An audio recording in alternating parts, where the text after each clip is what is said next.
Let's go to the past and take a look at a video game from the past. Welcome, the Gamer Man's Lounge. Awaken to play.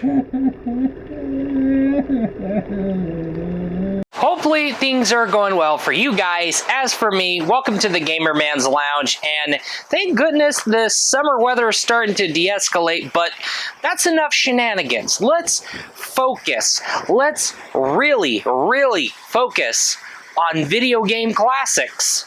Come on, let's go to games of the past. Video game classics, people, come on. Gaming of today is taking a crap. Might as well step back and go retro. Video game preservation is a big damn deal. All the games you missed out in the past.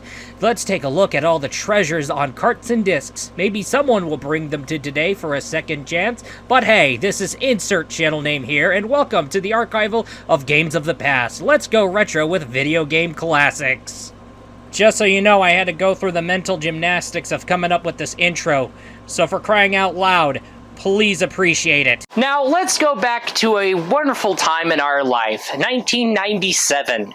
That's right, 1997. What was the first thing when it came to mind? Ah, yes, for PC gamers, it was the beloved FPS sequel that was beloved despite the odd change in story direction. I'll get to that later in the video.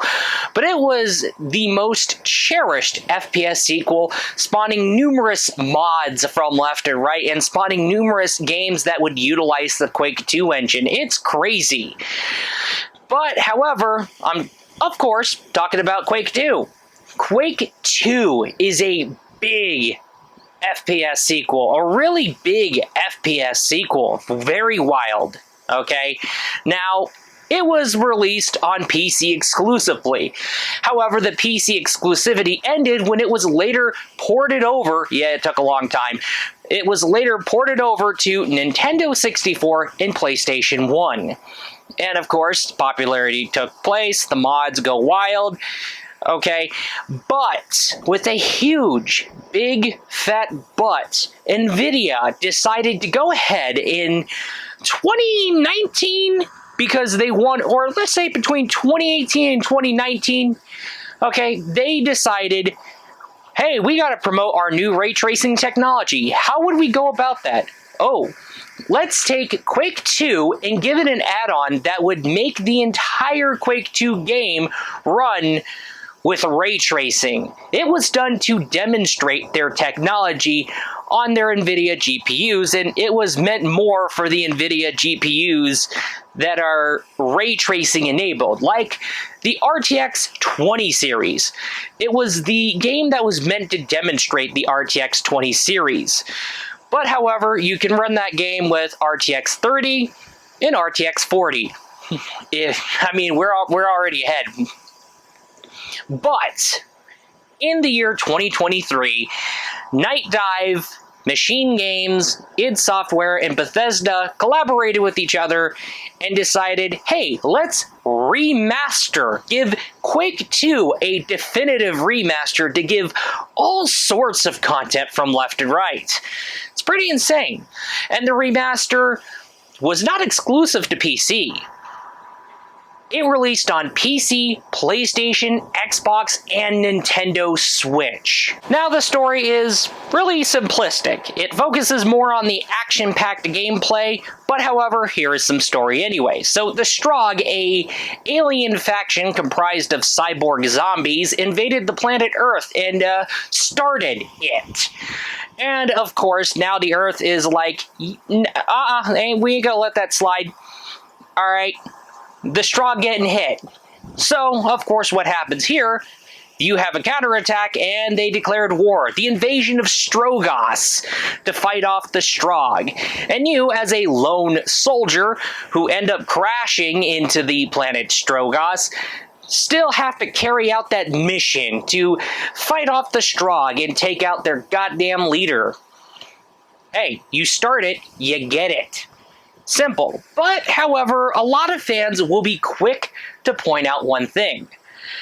Wait, how did we went from going from gothic-like settings, fighting off H.P. Lovecraft-inspired hooligans, to fending off a militant faction of cyborg zombies in a futuristic-y kind of, in a more sci-fi futuristic, very different from Quake.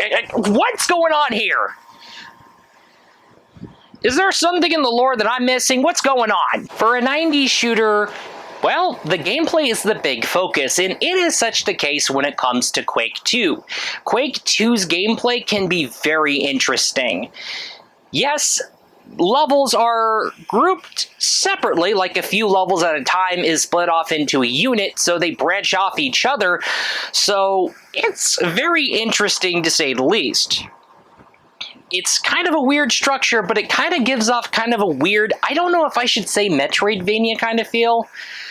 Or, yeah, it kind of, maybe I shouldn't be saying Metroidvania. I don't think it'll do its structure, but it's a unique kind of structure which is very different, rather than go from level 1 to level 2 to level 3 to level 4. And that's kind of weird. But however, the gameplay gets very intense and very wild, but what's really different is the fact that you can manually activate power-ups the very minute you collect them. And you can store up to 3 copies.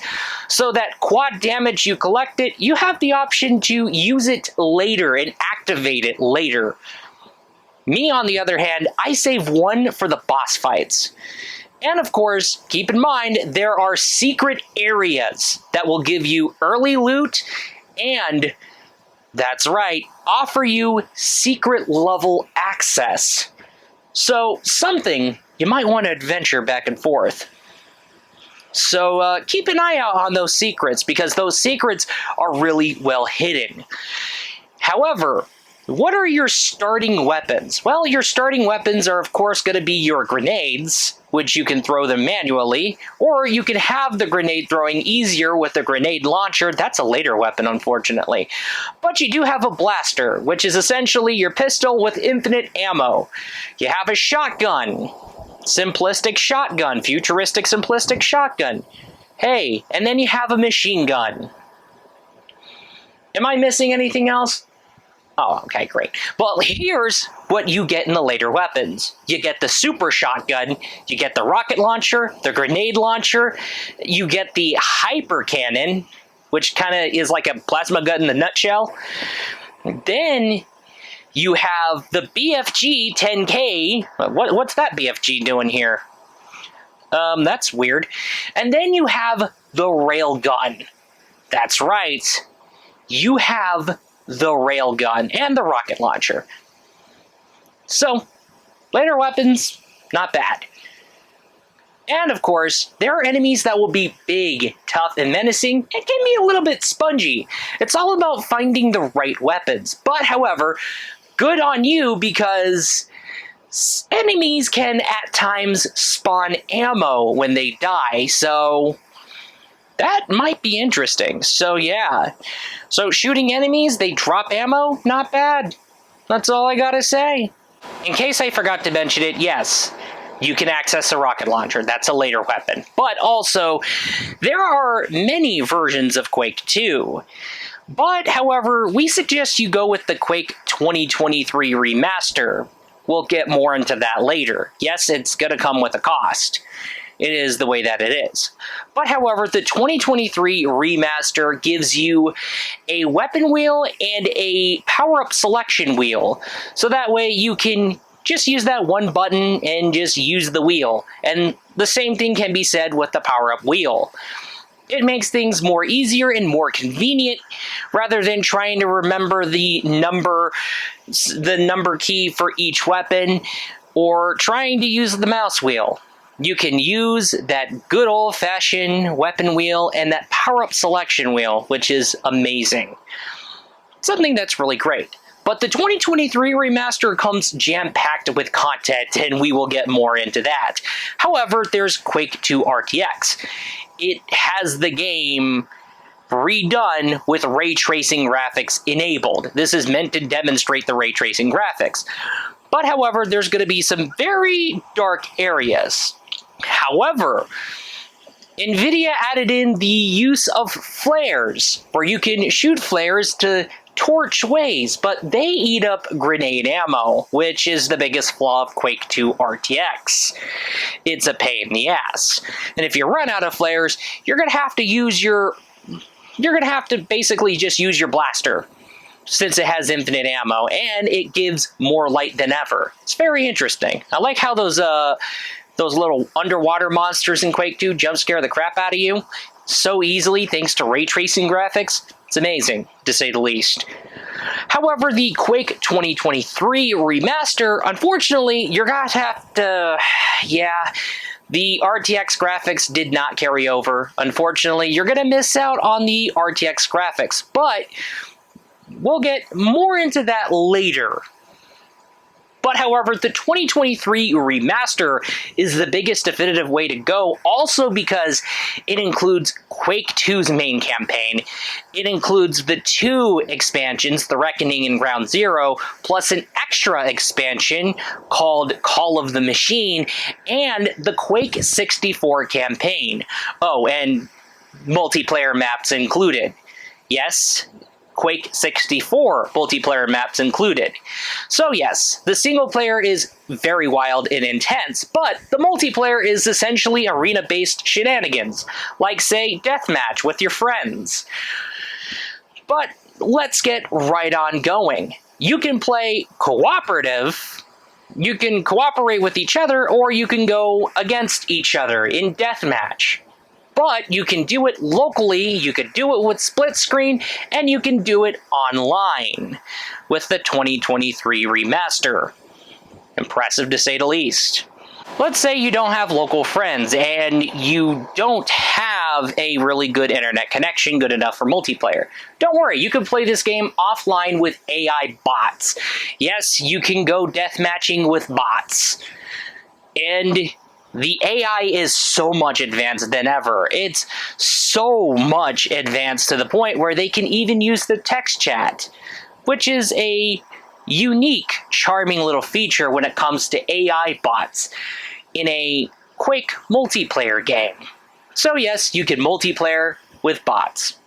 Pretty great. But let's get right on going to the graphics, because the hugely detailed environments in Quake 2 are a big deal. They're really amazing to look at from left to right, and of course, there's more detail in that 2023 remaster. I'll get to that later in a bit, but however, we are looking at some nice-looking, detailed environments when it comes to Quake 2. Strogoth looks very lively than ever, and yeah, it looks wild.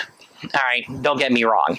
But however, when it comes to the ray tracing graphics, you can really have it rise and shine with the ray tracing graphics, but you need a ray tracing enabled card, and because it's an NVIDIA project, you're going to need a NVIDIA GPU.